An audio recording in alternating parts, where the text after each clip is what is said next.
ओशो ने ये पत्र लिखा है और जिनको पत्र लिखा है उनका नाम है सोहन।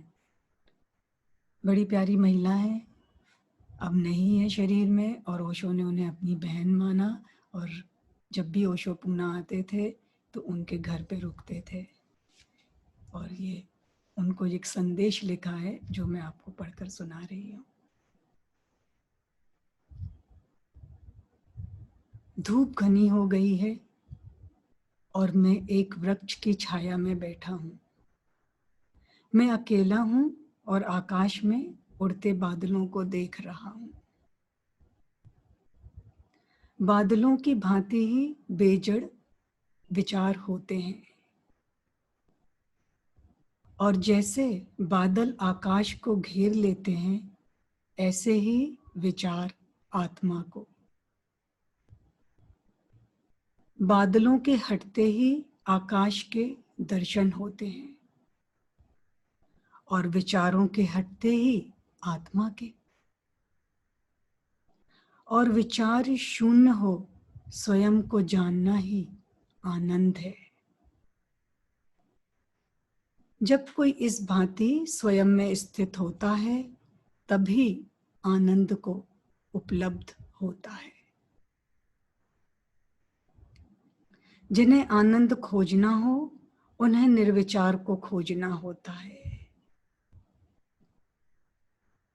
फिर आगे लिखते हैं, माणिक बाबू को प्रेम, बच्चों को आशीष, जल्दी ही तुझसे मिलने की आशा में। इस लाइन को खूब ध्यान से सुनना वापस से। जिन्हें आनंद को खोजना हो उन्हें निर्विचार को खोजना होता है। तो यात्रा तो निर्विचार साक्षी से ही शुरुआत होगी। मुझे बहुत प्यारी एक कहानी याद आ रही है जो ओशो से ही मैंने सुनी है। आप में से हो सकता है कई मित्रों ने पहले भी सुनी हो, लेकिन मैं उसे आज वापस से सुनाना चाहूंगी। बुद्ध का नाम आप सबने सुना है और बुद्ध अपने शिष्यों के साथ इधर उधर खूब यात्राएं करते थे और उनका जो संदेश था सब में बांटते फिरते थे। तो इसी तरह एक यात्रा पर निकले हुए हैं वो और ढेर सारे शिष्य उनके साथ हैं। चलते चलते दोपहर हो गई है, एक जंगल पड़ता है और बुद्ध एक वृक्ष को देखते हैं और उनका प्रिय शिष्य है आनंद। उसको बोलते हैं कि आनंद, मैं थोड़ा विश्राम करना चाहता हूँ। तो आनंद कहते हैं ठीक। वो वृक्ष के नीचे थोड़ा साफ सूफ करके ठीक करते हैं और बुद्ध वहां पर बैठते हैं।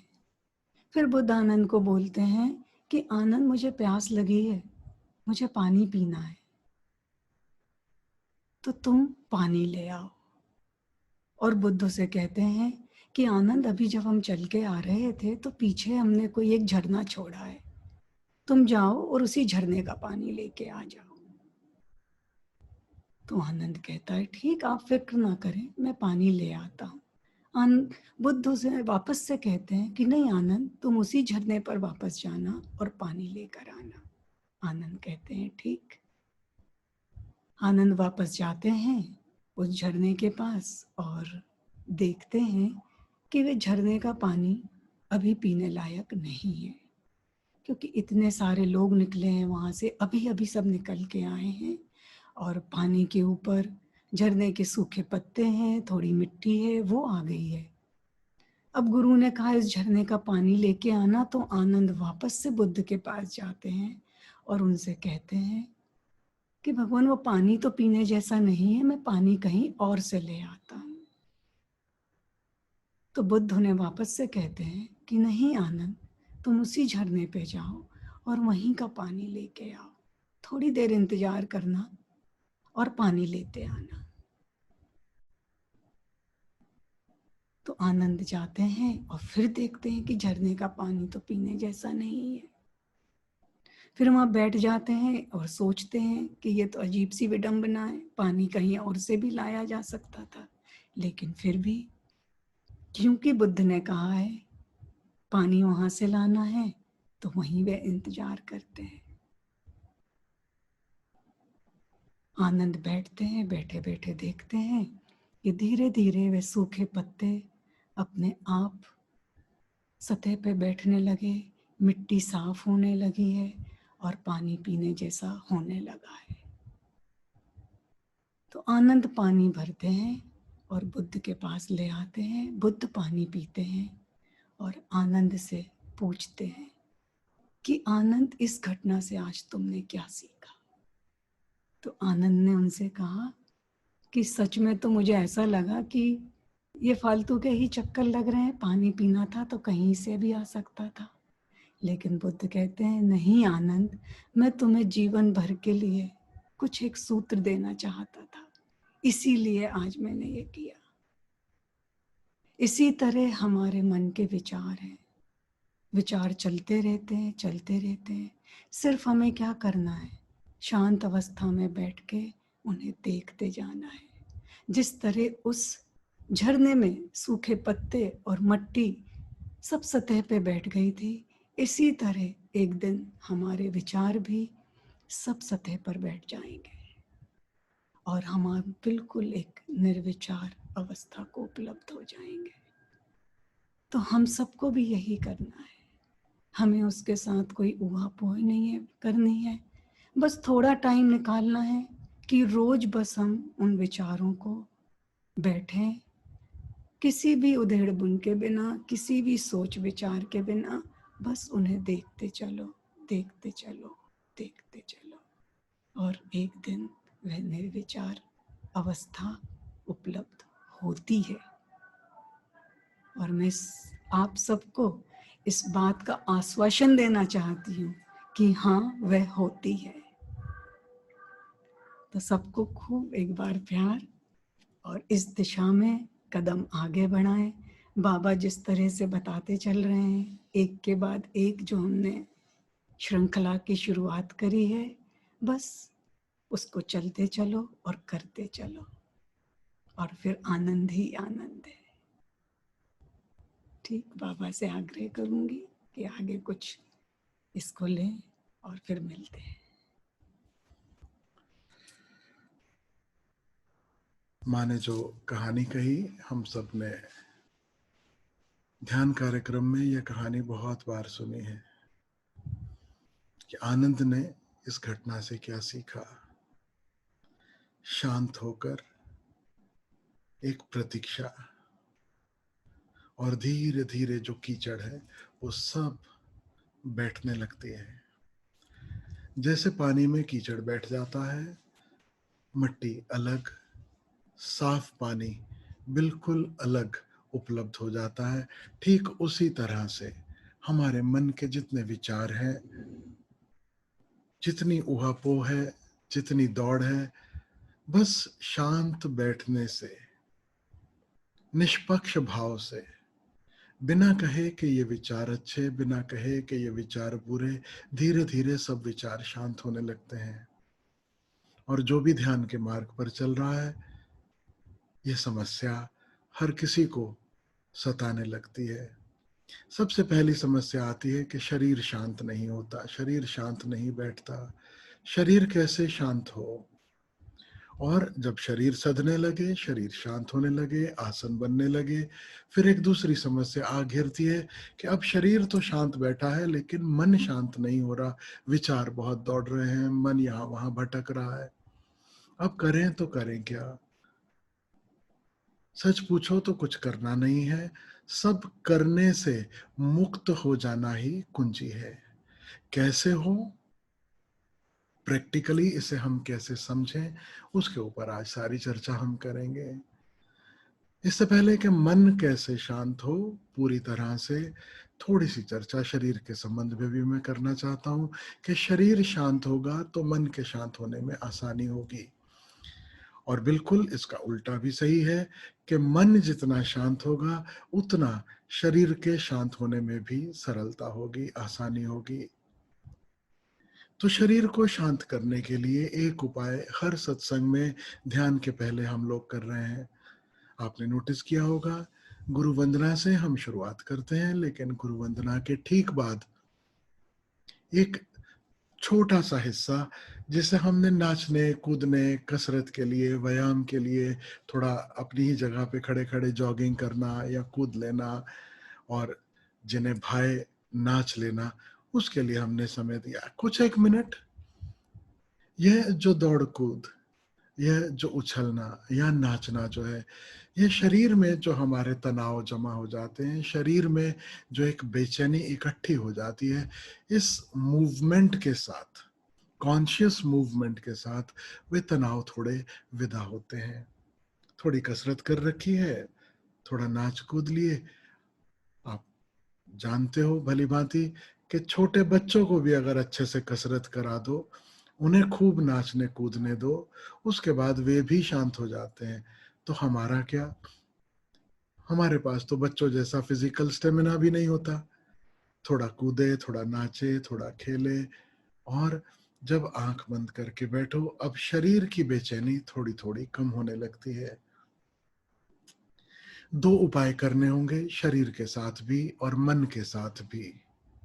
पहला उपाय कि जो भीतर बेचैनी है, भीतर जो उहापोह मची है, भीतर जो रेस्टलेसनेस है, भले वो शरीर की हो या मन की हो, उसे विदा करने का, उसे दूर करने का उपाय करना है। और दूसरा, थोड़ा सा संकल्प।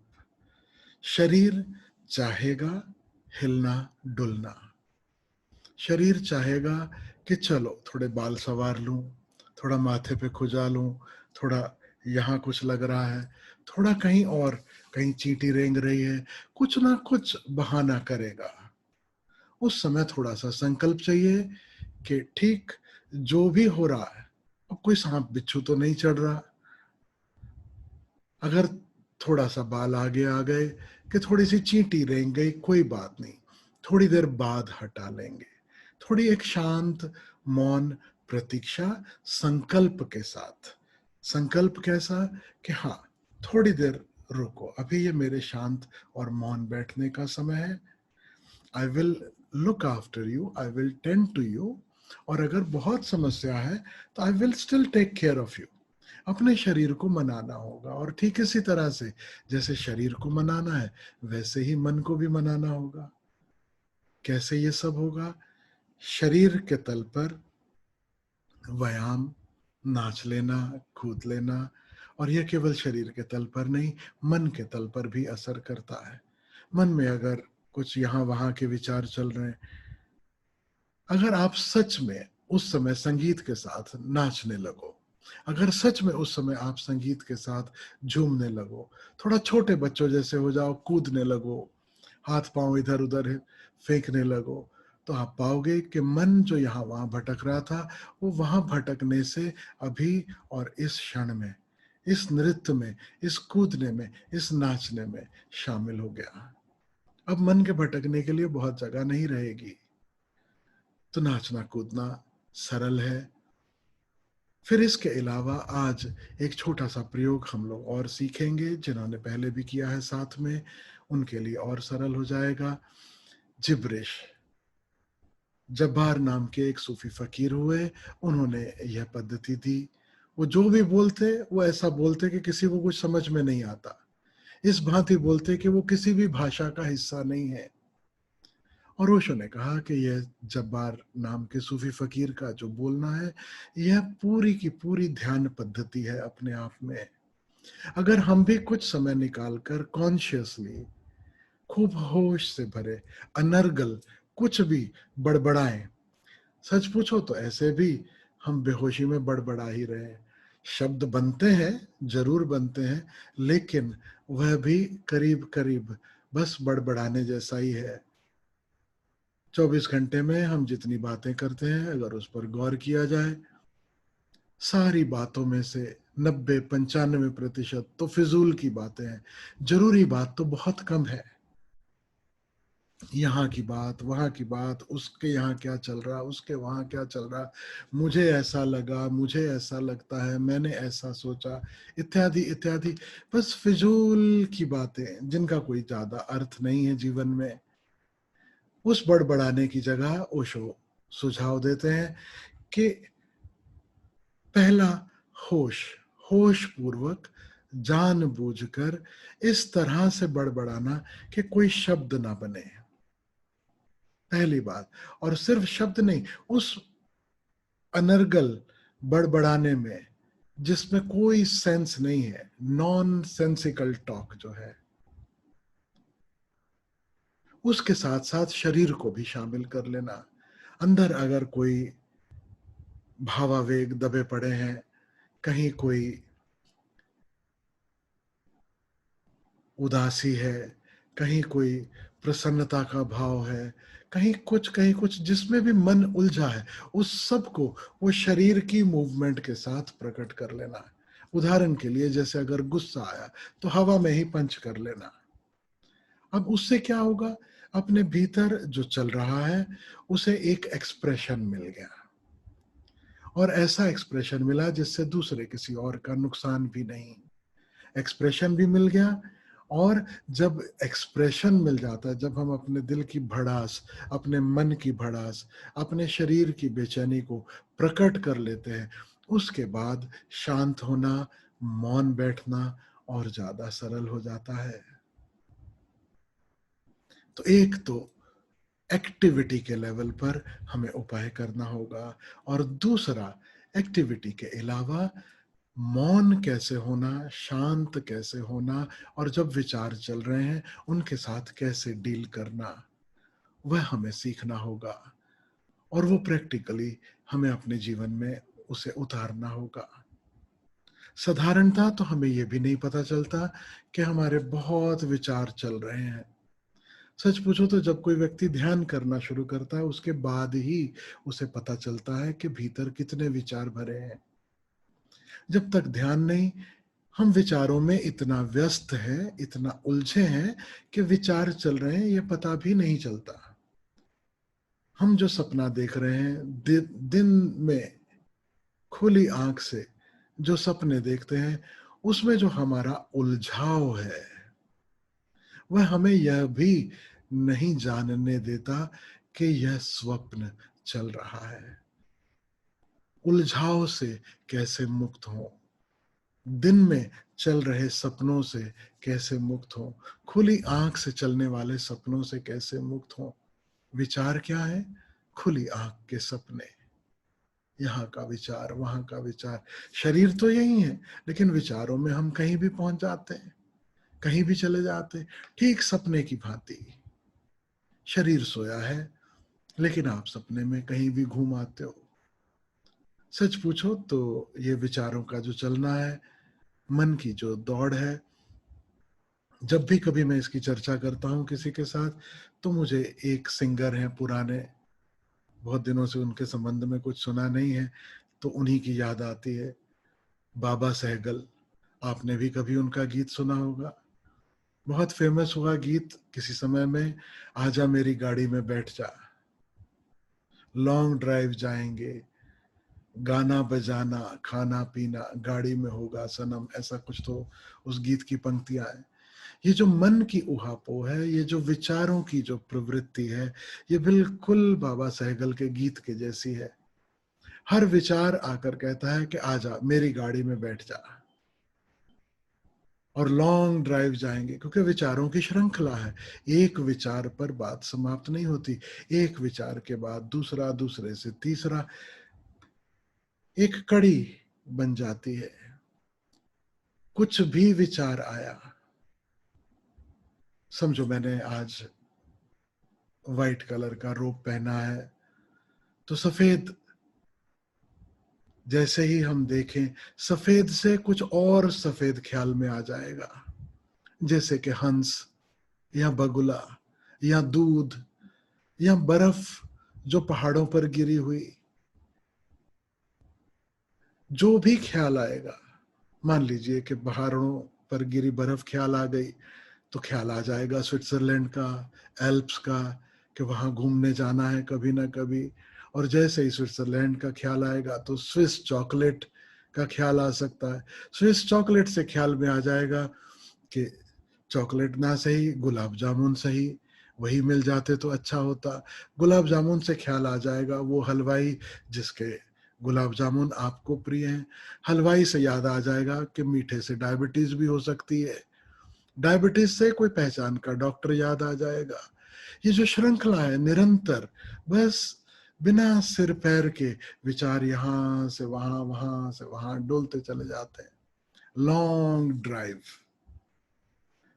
एक विचार की गाड़ी में आप बैठे तो समझ लेना अब एक बड़ी लंबी ड्राइव पर आप निकलने वाले हो। और गाना बजाना खाना पीना गाड़ी में होगा सनम, कुछ नहीं, केवल विचार होगा। हकीकत में कुछ भी नहीं हो रहा, सिर्फ कल्पनाएं हैं, एंग्जाइटीज हैं, चिंताएं हैं। क्योंकि विचारों को अगर हम देखें, ठीक से देखें, तो दो ही तरह के विचार हैं, एक भविष्य से संबंधित और एक अतीत से संबंधित। भविष्य की या तो चिंता है या भविष्य के सपने हैं, दोनों तरह के सपने, सुखद सपने जिन्हें हम चिंता या फिक्र कहते हैं, सुखद सपने जिसे हम कहते हैं कि वाह भविष्य में मुझे यह मिलेगा, वह उपलब्ध होगा। एम्बिशन, डिजायर्स, उनकी पूर्ति से संबंधित स्वप्न। तो दो ही तरह के स्वप्न भविष्य में है, सुखद और दुखद, और दो ही तरह के विचार अतीत के हैं, स्मृतियां हैं, सुखद और दुखद। और फिर उन्हीं की हम चर्चा करते हैं। गौर से देखोगे तो या तो भविष्य की बातें होती हैं या अतीत की। और भविष्य की चर्चा होती है तो या तो भविष्य में जो सुख मिलने की संभावना है या कैसे सुख मिले उसकी चर्चा है, या भविष्य में जो दुख हमें मिल सकता है उसकी चिंता, उसके विचार। ठीक वैसे ही अतीत के जो विचार हैं वो बस दो ही तरह के हैं। अतीत में जो सुखद घटा उसकी स्मृति, उसकी चर्चा, या अतीत में जो दुखद घटा, अप्रिय घटा, उसकी चर्चा, उसी का गुन्ना और उसी का अपने भीतर घूमना। तो स्मृतियां अतीत में है, चिंता, फिक्र, स्वप्न भविष्य में है। बस ये दो तरह के विचार हैं। अगर इन विचारों से मुक्त होना है तो मन के इस खेल को ठीक से समझ लेना होगा। मन बंधा है, उलझा है जब तक वह अतीत में है या भविष्य में है। जब इस क्षण में यह चित्त लौट आए, अवेयरनेस अभी और यहीं में लौट आए, किसी भी विचार की गाड़ी में जब हमारी चेतना न बैठे, तब हम सही स्थान पर हैं, तब ध्यान का द्वार खुलता है, तब अपने भीतर मुड़ना संभव होता है। माने जो पत्र पढ़ के सुनाया आपको, सोहन माँ को लिखा हुआ, उसमें जो कह रहे हैं एक पंक्ति बस उसमें से याद रख लेना। विचार जब हटते हैं तो सत्य के दर्शन होते हैं, आत्मा के दर्शन होते हैं। ठीक वैसे ही बादल जब छटते हैं तो आकाश के दर्शन होते हैं। इस बात को खूब अपने हृदय में उतार लेना।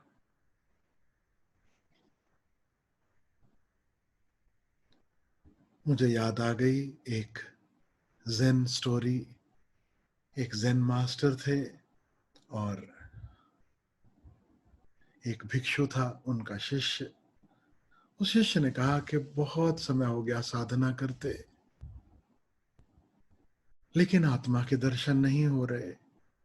शीर्षासन करता हूं, सुबह से उठ के प्राणायाम करता हूं, जितने उपाय हो सकते हैं वो सारे उपाय करता हूं, लेकिन आत्मा के दर्शन नहीं, सत्य के दर्शन नहीं हो रहे।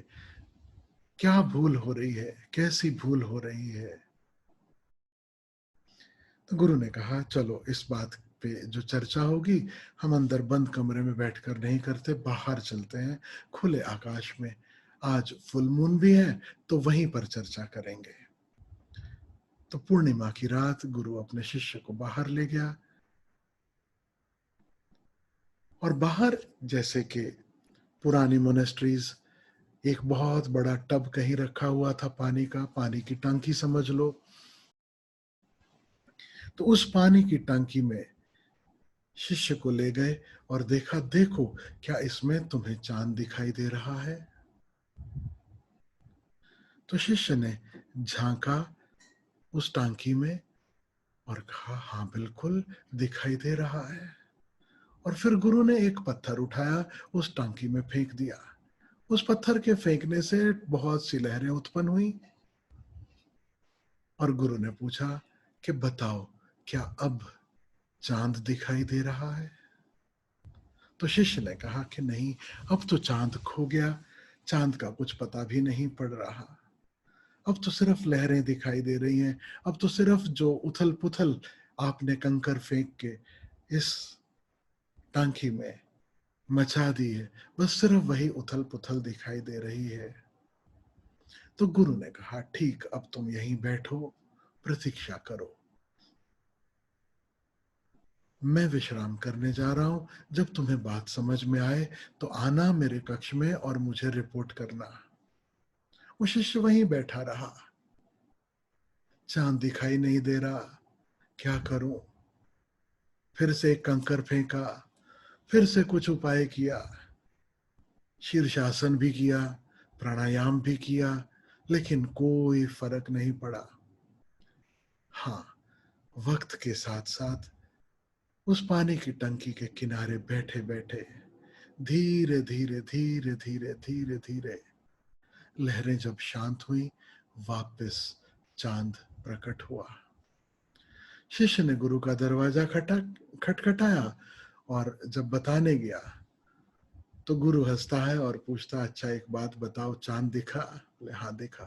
बोले वो जो तुम शीर्षासन कर रहे थे, क्या उससे कुछ मदद मिली? तो शिष्य हंसा, बोला नहीं। तुम जो प्राणायाम कर रहे थे, क्या उससे कुछ मदद मिली? शिष्य भी हंसा, गुरु भी हंसा, बोले बिल्कुल नहीं। बोले हुआ क्या, चांद कैसे दिखा? बोले बैठने से, कुछ ना करने से, शीर्षासन से, प्राणायाम से बस इतनी मदद मिली कि वो समय थोड़ा आसानी से कट गया। लेकिन चांद के दिखने का कोई संबंध ना तो शीर्षासन से है, ना प्राणायाम से है, वह तो होश पूर्वक देखने मात्र से है। कुछ भी करना सच पूछो तो बाधा बन सकता है। ये भी संभव है कि प्राणायाम में ही लगे रहे और चांद को देखना ही भूल गए। ये भी संभव है कि आसन में लगे रहे और चांद को देखना ही भूल गए। होश पूर्वक निरंतर, जहां खिचड़ी दिखाई दे रही है, जहां सब उथल पुथल दिखाई दे रही है, उसमें शांत भाव से बस देखना। हमें अगर आत्मदर्शन नहीं हो रहे, तो उसका कारण यह नहीं कि आत्मदर्शन कठिन है, उसका अर्थ ये नहीं कि आत्मा कहीं छुपी है, कि परमात्मा कहीं छुपा है और उसे हमें खोज लेना है। हकीकत यह है कि हमारे मन में विचारों की, भावों की बहुत सी तरंगें उठती हैं और हम उन तरंगों में उलझे हैं। कभी भी कोई ऐसा क्षण नहीं आता कि हम उन तरंगों में और कंकड़ न फेंक रहे हों। यहाँ तक कि जब ध्यान के लिए भी हम बैठते हैं तो भी हम निरंतर कंकड़ फेंकते चले जाते हैं। कैसे फेंकते हैं, ख्याल रखना। ध्यानी की सबसे बड़ी भूल है, वो विचारों से द्वेष का भाव रखता है। ध्यानी की सबसे बड़ी भूल है कि वो विचारों के साथ एक एनिमिटी, एक शत्रुता क्रिएट कर लेता है। जैसे ही ध्यान में बैठे, शरीर थोड़ा शांत हुआ और विचारों का पता पड़ने लगा, अब ध्यानी इन विचारों के साथ लड़ना शुरू कर देता है। बस एक ही विचार काफी है इस लड़ाई के लिए, कि विचार नहीं होने चाहिए, कि लक्ष्य विचार शून्यता है। क्योंकि ओशो भी कह रहे हैं निर्विचार ही कुंजी है, निर्विचार होना ही उपाय है, निर्विचार होने से ही वह सब उपलब्ध होगा जो उपलब्ध हो सकता है। लेकिन बड़ी भूल है अगर हम लक्ष्य का ही विचार करते रहें। ओशो और तमाम अन्य सद्गुरु साथ ही साथ हमें यह भी बता रहे हैं कि लक्ष्य को भी किनारे रखकर शांत चित्त हो, साक्षी भाव में बस होना, यही कुंजी है। और याद रखना ये प्रैक्टिकल कुंजी है। निर्विचार होने पर आत्मदर्शन हो सकते हैं या प्रभु के दर्शन हो सकते हैं। यह इंफॉर्मेशन है, यह कुंजी नहीं है, यह जानकारी है, यह सूचना है जो संतों ने हमें दी कि जब ऐसी अवस्था बनेगी तब दर्शन होंगे। यह कुंजी नहीं है। कुंजी क्या है? संतों ने, सद्गुरुओं ने जब भी कभी कुंजी दी है तो केवल इतनी ही कि तुम ठहर जाओ, दौड़ना छोड़ो, रुको, भीतर मुड़ो, जो है उसे देखो निष्पक्ष भाव से। कबीर के वचन याद करना, ना काहू से दोस्ती, ना काहू से बैर, यह सूत्र है। जैसे पिछले सप्ताह के सत्संग में हमने शरीर के संबंध में जो भी अनुभव है उनके प्रति होशपूर्ण होने के लिए कुंजी सीखी कि जो भी संवेदनाएं हैं, मान लीजिए कि स्वाद की संवेदना है, ना कहो अच्छा, ना कहो बुरा, ना कहो ये सही, यह गलत, ना कहो कि यह स्वाद और मिले, ना कहो यह स्वाद जीवन में कभी ना मिले। उलझने के सारे उपाय छोड़कर न किसी अनुभव से दोस्ती, न किसी अनुभव से बैर, बस देखना। जो अनुभव है उसके प्रति मौजूद होना, just being present, being in this moment. अनुभव की तरंग आए और बीत जाए, ना ये आग्रह कि यह तरंग थोड़ी देर और रुके, ना ये आग्रह कि यह तरंग जल्दी विदा हो। और कबीर जिसे कहते हैं ना काहू से दोस्ती, ना काहू से बैर, उसी के लिए ज़ेन मास्टर्स एक और उदाहरण से हमें समझाते हैं। वे कहते हैं हमारी चेतना की ऐसी अवस्था जो बिल्कुल दर्पण की तरह हो, मिरर लाइक कॉन्शियसनेस। ये जो अवेयरनेस अवेयरनेस अवेयरनेस का हम गीत हर समय गाते हैं, वो अवेयरनेस कैसी? Mirror like awareness. जब जो घट रहा है, जब जो हो रहा है, उसके प्रति होश। और ख्याल रखना, जो मिरर है, जो दर्पण है, वो कभी नहीं कहता कि यह छवि जल्दी विदा हो, और ना ही दर्पण ये कहता है यह छवि थोड़ा समय और बनी रहे तो अच्छा है। निराग्रह, कोई आग्रह नहीं, जो हो रहा है उसके प्रति होश। और जब धीरे धीरे शरीर में घटने वाले अनुभव, शरीर की जो संवेदनाएं हैं या शरीर की जो क्रियाएं हैं, उनके प्रति हम होशपूर्ण होना शुरू करेंगे, तो आसान होता चले जाएगा कि फिर एक दिन हम यही सूत्र, यही फॉर्मूला विचारों के साथ भी अप्लाई कर सकें। विचार भी तरंगों की तरह है, विचार भी छवि की तरह है। चेतना के समक्ष एक विचार उठा और उस विचार ने अपना खेल खेला, और आप अगर उस विचार की गाड़ी में नहीं बैठ गए, आप सिर्फ उस विचार को देख रहे हैं, तो ये विचार धीरे धीरे विदा होगा। हर तरंग जो उठती है वह विदा होती है। कितना ही लंबी चौड़ी ऊंची तरंग क्यों ना हो, नियम है जो तरंग उठी वह शिखर तक बढ़ेगी। उसकी एक सीमा है, it will find a peak, और फिर उस पीक के बाद धीरे धीरे वो लहर विदा होगी। यही तरंग का पीक तो आज कोरोना के संबंध में लोग इंतजार कर रहे हैं।